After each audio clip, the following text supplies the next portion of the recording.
الصيف معتدل وفي الشتاء دافي. بس الكلام ده يا جماعه لما كبرنا مالناش دعوه بيه. عشان كده هنشوف الناس هتقول لنا ايه على الجو ده. تعالوا نشوف.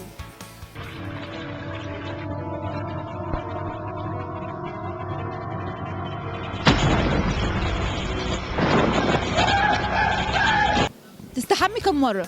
الله، كل يوم. ايه الجديد فيها؟ مش طبيعي ان الجو حر هتستحمى؟ اكيد طبعا استحمى، بس مش كل مش يعني مش كتير يعني. حمى؟ بتحمل تحمى كم مره؟ يعني مرتين في الأسبوع، 3 مرات في الأسبوع، أو ساعات لو عشان الشغل يعني بيقولوا لي تبقى ملتزم وكده فما بتحملش. في الشتاء اللي احنا فيه ولا اللي فات ولا اللي يعني واحد؟ وانت كل شتاء ليك كده قواعد مختلفه. بتستحمى كم مره في الشتاء يا جدع؟ يعني مرتين في الأسبوع، مرة في الأسبوع. مرتين. يا راجل. الحمد لله. حميت النهارده؟ الحمد لله. الحمد لله. ايه؟ الحمد لله استحميت. مرتين. مرتين في الاسبوع؟ 3. 3 في الاسبوع؟ 4.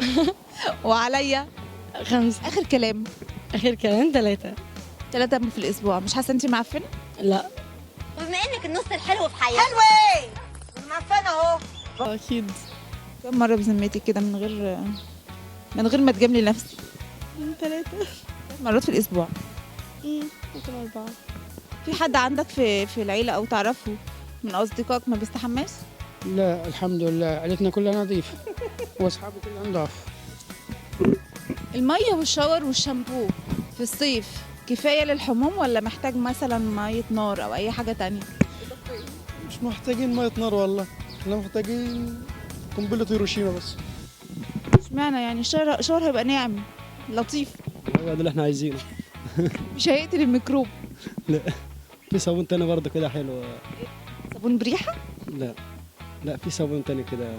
صابون غسيل؟ لا غسيلة بطرج. لا من التاني ان شاء الله اللي هو في لا العلبة بتاعته علامة السيف دي. بجرب ميه النار بعدين. ما جربتهاش خالص؟ لا ما جربتهاش. تجيبها امتى؟